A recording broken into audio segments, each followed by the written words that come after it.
New Durga jewellers Sirsa. Khariya वाले प्रभुजी सोनी व पीली मंदोरी वाले सज्जन सोनी का भारत सरकार द्वारा मान्यता प्राप्त मशहूर hallmark jewellery showroom new Durga jewellers, Parshuram Chowk, Sirsa. अधिक जानकारी के लिए संपर्क करें 9813932001 या 9466697217। नमस्कार, स्वागत आपका के हरियाणा पे। मैं हूं आपके साथ रमेश जाखड़। सबसे पहले आपसे एक अनुरोध करना चाहूँगा, ये एक बार कोड है मेरे हाथ में। कैमरा सहयोगी से गुजारिश करूंगा कि इस बार कोड को ज़रा नज़दीक लेकर के आए कैमरा के। तो ये जो बार कोड है, इस बार कोड को आप स्कैन करके और जितना भी आपसे हो सकता है वो दान जो है वो आप अवश्य करें। ये जो बार कोड है ये श्री कृष्ण सनातन धर्म गौशाला बरोखा गांव की गौशाला का जो ये बार कोड है, और यहाँ पे आप जितना भी दान देना चाहें दान दे सकते हैं। बार कोड से स्कैन करके आप गूगल पे, फ़ोन पे या पेटीएम जिस तरह से भी आप करना चाहें कर सकते हैं। अगर आप नेट बैंकिंग के माध्यम से या किसी और माध्यम से करना चाहते हैं तो अकाउंट नंबर जो है वो मैं डिस्क्रिप्शन में इस गौशाला के दे दूँगा।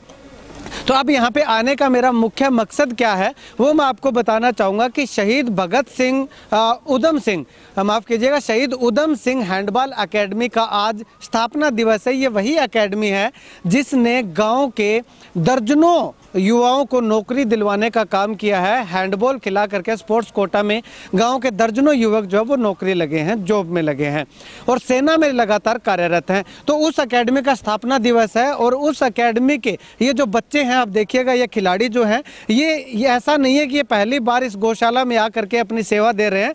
पिछले 8 साल से, जब से एकेडमी की शुरुआत हुई है, इस गौशाला के प्रांगण से शुरुआत हुई थी और उस दिन से लेकर के आज तक जितने भी बच्चे जो है वो एकेडमी में खेलने के लिए आते हैं, वो सुबह जो है वो एकेडमी में जाने से पहले गौशाला में अपनी सेवाएं दे करके और उसके बाद खेलने के लिए अपने मैदान का अंदर जो है वो प्रवेश करते हैं। और उसके बाद शाम को जब खेलने का समय होता है तो खेलने के बाद यहाँ गौशाला के अंदर गौओं की सेवा करने के बाद ही अपने अपने घरों को रवाना होते हैं। यहाँ पे गौशाला के कुछ कमेटी के सदस्य मौजूद हैं, प्रधान है, पूर्व प्रधान है और संचालक हैं, वो हमारे साथ मौजूद हैं। उनसे भी बातचीत करेंगे। एकेडमी के ये जो बच्चे हैं उनसे भी बातचीत करेंगे। और सबसे अलग चीज़ मैं आपको बता देना चाहूँगा कि इस चेहरे को देखिएगा, युवा चेहरा है। शहीद उधम सिंह हैंडबॉल एकेडमी के संचालक हैं, उसके अगर बात करूँ तो निर्माता हैं और साथ में गौशाला के नव नियुक्त प्रधान भी जो हैं ये बने हुए हैं। इनकी बदौलत अब जो है अब गौशाला जो है वो आगे इनकी देखरेख में चल रही है। इनका अगर परिचय देना चाहूँ तो नंबरदार जी हैं। ये जो है गौशाला जब से बनी है तब से लेकर के अपना जो सबसे ज़्यादा समय गौशाला के अंदर जो है ये बिता रहे हैं और पूरी देखरेख जो है इनके हाथों में अभी तक भी। तो चलिए सबसे पहले प्रधान जी से बात करते हैं। हरीश, अगर बात करें तो एकेडमी का स्थापना दिवस है, सबसे पहले तो बधाई देना चाहूँगा। धन्यवाद के हरियाणा का, क्योंकि उन्होंने हमारे स्थापना दिवस पे और गौशाला का भी वीडियो बनाने का काम किया। सबसे पहले तो हम के हरियाणा का धन्यवाद करते हैं। हरीश, अगर बात करें तो गौशाला जो है, गौशाला के साथ साथ एकेडमी की भी बात कर लेते हैं। दोनों जो है वो किस तरह से चल रही है? गौशाला में किसी तरह की कोई कमी? गौशाला में अब 2005 में गौशाला की स्थापना हुई थी। मेष मुनि महाराज बोरेवाले जी ने के पावन आशीर्वाद से इस गौशाला का निर्माण किया गया था। और हमारे जो ताऊ जी हैं, देशराज जी, इनका लगातार आज 16 साल से कठिन परिश्रम की बदौलत ये गौशाला आज बहुत अच्छे तरीके से चल रही है और आगे भी इस तरह चलती रहेगी, क्योंकि गांव वालों का इस तरह हमें अच्छा सहयोग मिलता रहा तो ये गौशाला इसी तरह बहुत बढ़िया तरीके से चलती रहेगी। लोगों से क्या अपील करेंगे, क्योंकि मुझे भी लगातार सुनने में आ रहा है कि गौशाला की जो फाइनेंशियल स्थिति है जो वो बहुत ज़्यादा कमज़ोर है फिलहाल। गौशाला की फाइनेंशियल स्थिति थोड़ी कमज़ोर है, तो इसके लिए हमने अभी एक गूगल पे नंबर और एक ये बार कोड बनवाया है, जिससे अधिक से अधिक पैसे ट्रांसफ़र करने में दिक्कत नहीं आती। क्योंकि गांव वाले की बहुत ज़्यादा डिमांड थी कि पैसे बैंक में ट्रांसफ़र करने में दिक्कत आती है, तो उसके लिए गूगल पे या कोई स्कैन कोड हो तो इससे आसानी हो जाती है, हर आदमी आसानी से कर सकता है। तो उसके लिए हम अभी आज ही हमने ये बार कोड और गूगल पे नंबर शुरू करवा दिया है। तो हम गांव वालों से और आस पड़ोस वाले गांव से भी सभी से निवेदन करेंगे कि वो अधिक से अधिक गौशाला में दान देने का फैसला दान दें, और जिससे जो भी दान आपका आएगा वो एक सारा दान गौ सेवा पे लगेगा और सारा दान गौ सेवा पे लगेगा। चलिए, शुक्रिया बातचीत के लिए। चलिए, अब जो शुरू से लेकर के अब तक गौशाला में अपनी अग्रणी भूमिका निभा रहे हैं उनसे बातचीत करते हैं। ताऊ जी, शुरुआत जब गौशाला की हुई थी तो किस प्रकार से हुई थी? बहुत ज़्यादा मुश्किलें आई होंगी। हाँ, पहले हमने तारों में इकट्ठी की थी। हाँ। उसके बाद फिर बाबे की कृपा होगी, 2005 में मतलब गौशाला कुछ निर्माण हुआ बाबे बोर वाले की कृपा। तो जी, अगर बात करें तो कुछ एक लोग हैं अपने गांव में भी वैसे गौएं जो है वो बाहर से छोड़ करके जा रहे हैं, लोग रात को चोरी चोरी छोड़ के जा रहे हैं, उनको क्या कहना चाहेंगे? हम तो यही कहेंगे कि गांव में गौशाला होनी चाहिए, इनकी पालना होनी चाहिए। सारे गांव से मतलब गांव के ध्यान करें, बाहर से पशु ना आए। अच्छा, बाहर से पशु ना आए। बाहर से पशु आते हैं तो दिक्कत होती है? बहुत दिक्कत है, मतलब पालना पशु को बहुत दिक्कत आती है। तो उन लोगों को ये नहीं चाहिए कि जैसे आपने शुरुआत की थी गौओं को इकट्ठा करके तारें लगा करके और उसमें गौओं की सेवा की, तो उन गौओं के लिए अपने आप ही महेश मुनि जी आ गए, गौशाला बना दी? हाँ, संतों की कृपा से बन जाता है जी, कोई कोशिश करे तो। हाँ। तो उन लोगों को ये मैसेज है कि आप भी गौओं की सेवा करो। हाँ, गांव में गौशाला होनी चाहिए, कोई पशु खुला ना फिरे। चलिए भाई साहब, आप क्या कहना चाहेंगे? आप भी लगातार यहाँ पे सेवा कर? हाँ, मैं ऐसे कहना चाहूँ भी, हरीश कोच है, चाचा देशराज है, ये 15 साल से देशराज चाचा जी तन मन धन से सेवा कर रहे थे। हम इनके साथ जुड़े हुए हैं भी, हम ऐसे भी गौओं को मारने नहीं देंगे, ऐसे भूखा नहीं रहने देंगे। जितनी हमारी साथ सेवा होती है, जितने तन मन से लगे हैं, ऐसे गाँव में अपना अपना पशु रोक कर रखें।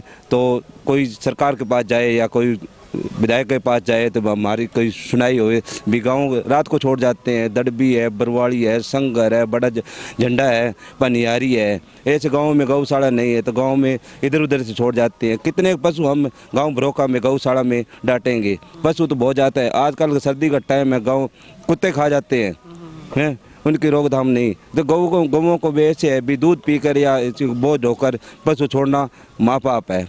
ये हिंदू धर्म का भी अपनाना चाहिए। हिंदू धर्म के गौ माता के नाम से पुकारते हैं। इसके दूध से कितने रोग कटते हैं। एकेडमी के कुछ बच्चे मेरे साथ मौजूद हैं। कितना समय हो गया आपको यहाँ आते हुए? 5 साल हो गए। 5 साल हो गए। अच्छा, तो शुरू में जब एकेडमी ज्वाइन करते हो तब क्या गाइडलाइन दी जाती है? हमारे हरीश भाई साहब, भट्टी साहब ने यही कहा था भी, फर्स्ट दिन से, जिस दिन से आप पहले एकेडमी में आओ, पहला धर्म आपका गौशाला में आने का है, गौओं की सेवा करना। उसके बाद ही आप ग्राउंड में मतलब अपनी दूसरा कदम वही होगा। पहले यहाँ पर आकर गौओं की सेवा की और जो गौशाला में सुधार करवाया सर, उसमें हमारा सभी बच्चों का सहयोग रहा है। और जिस कारण से ये दर बदर उन्नति पर गौशाला बढ़ती चली जा रही है। और इस गौओं के आशीर्वाद से हमारे कई साथी जो कि सेना में भर्ती हो चुके हैं और कुछ और होने, हम यही कामना करते हैं भी ये दर बदर ये बढ़े और हमारे और भी सैनिक भर्ती हो। ठीक है, चलिए आप क्या कहना चाहेंगे? हम यह कहना चाहेंगे कि हम सुबह 5 बजे उठ के गौओं की सेवा करते हैं। पहले आके मंदिर में माथा टेकते हैं, फिर गौओं की सेवा करते हैं। जो गौ बीमार होती है, वहाँ पे पड़ी होती है, उनको चक के मरीज घर में लेके आते हैं, उनकी सेवा करते हैं, उनको अच्छे से रखते हैं। ठीक है, आप क्या कहना चाहेंगे? किस प्रकार से यहाँ पे आके आपको लगता है? मुझे बहुत अच्छा लगता है यहाँ पर आकर सेवा कर हमें यहाँ पर आकर बहुत पुण्य मिलता है। और सभी बच्चे नौकरी भी लग रहे हैं। सुबह हम 6 बजे आते हैं, यहाँ पर 2 घंटे सेवा कर जाते हैं, हर रोज आते हैं। ठीक है, अब उम्मीद है आपको कि और भी बच्चे लगेंगे? हाँ, और भी लग रहे हैं बच्चे। अब हम 100 बच्चे हैं ग्राउंड में और 100 यहीं भी आते हैं और सुबह ग्राउंड में जाते हैं उसके बाद में। अच्छा, 100 बच्चे हुआ? हाँ जी। चलिए, शुक्रिया बातचीत के लिए। 100 बच्चे हैं इस एकेडमी के और 100 के 100 बच्चे जो हैं वो गौशाला में आकर के अपनी सेवा करके जाते हैं। सुबह शाम दोनों टाइम सेवा करते हैं।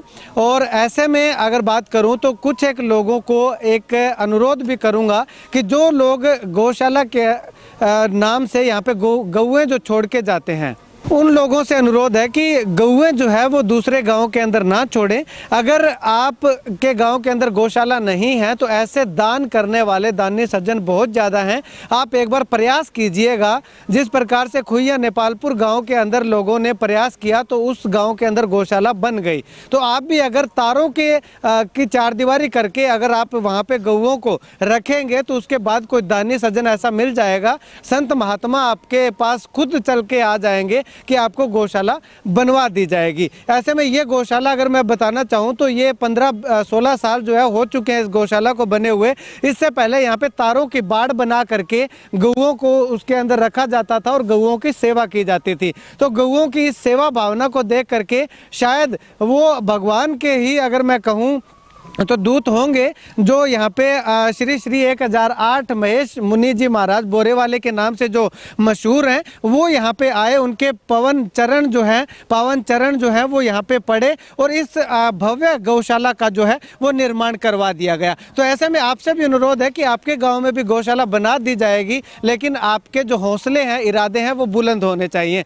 अंत में एक बार फिर मैं आपसे एक अनुरोध करूँगा कि ये जो बारकोड है, ये मैं आपको बारकोड दिखाना चाहूँगा। ये जो बारकोड है, इस बारकोड को स्कैन करके आप जितना हो सकता है सहयोग कीजिएगा, क्योंकि ये जो पूरा का पूरा आपका पैसा है ये गऊओं के सुविधाओं के लिए यहाँ पे खर्च किया जाएगा, गऊओं की सेवा के लिए खर्च किया जाएगा। और हिसाब की अगर बात करें तो हर महीने के पहले सप्ताह में जो अगर बात करूं तो हिसाब जो है यहाँ पे लगा करके नोटिस चिपका दिया जाता है। तो इससे ज़्यादा पारदर्शिता शायद ही कहीं आपको मिलेगी। तो आप सभी से अनुरोध कि इस नंबर पे आप अगर करना चाहते हैं तो नंबर पे कीजिएगा, अदरवाइज आप इस वीडियो को यहीं पे पॉज करके और ये बारकोड स्कैन करके जितना भी आपसे 100, 200, 500, 1000, 2000 जितना भी आपसे सहयोग बनता है उतना सहयोग अवश्य कीजिएगा। खैर, आप इस वीडियो को लेकर के और अकेडमी के इन बच्चों के इस प्रयास को लेकर के और अकेडमी के संचालक के इस प्रयास को लेकर के,